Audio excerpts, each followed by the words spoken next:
Tak ďalší ťažký zápas proti top favoritovi tejto súťaže. Poruba ukázala dobrý výkon u nás. My sme našťastie takisto podali veľmi dobrý výkon. Hrali sme veľmi koncentrovane, snažili sme sa z breakov využiť maximum a išli sme do vedenia, čo bolo dôležité v tomto zápase. Poruba všetko hádzala v našom pásme do brankoviska. Dnes to bol z našej strany najlepší zápas, čo sa týka zblokovaných striel. Bola tam naozaj obetavosť. A v podstate to sme prenesli už z toho Vsetína, kde sme takisto hrali tímovú obetavu a dnes sme pomohli Ufiňovi. Tak ako on pomohol nám v bráne, tak hráči pred ním pomohli zblokovať tie strely. A pre nás veľmi dôležité víťazstvo. Oni hrajú veľmi podobne, tak ako minulý rok. Mne to príde niekedy dosť profesorský hokej, ktorý hrajú, ale musím povedať, že kombinačne a proste tie skills, ktoré majú na puku, tak sú jeden z najlepších tímov v tejto lige.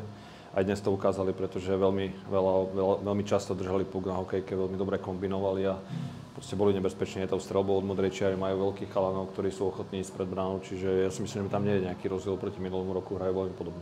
Tak určite, samozrejme, Kraťasovi takýto gól pomôže, pretože bol dlho zranený, proste potreboval čas, aby sa nejakým spôsobom chytil a vždy ten gól pomôže. A Honzo Sis má jednu z najlepších striel v tejto lige s švihom a dnes to potvrdil, takže je super, že títo hráči bodujú alebo dávajú dôležité góly a potom to prináša pohodu im samotným a samozrejme aj do celého týmu.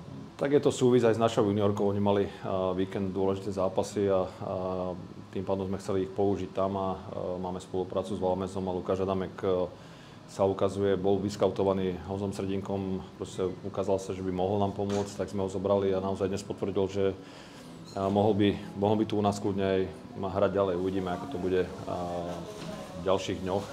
Aj s našimi zraneniami, aj proste s juniorkou musíme to nejak dať dokopy, ale minimálne v stredu bude za nás ešte hrať a musím ho pochváliť, že odohral veľmi dobrý zápas.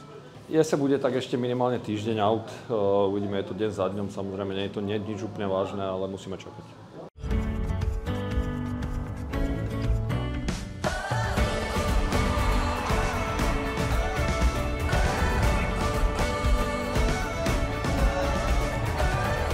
Fajn život, fajn Zlín.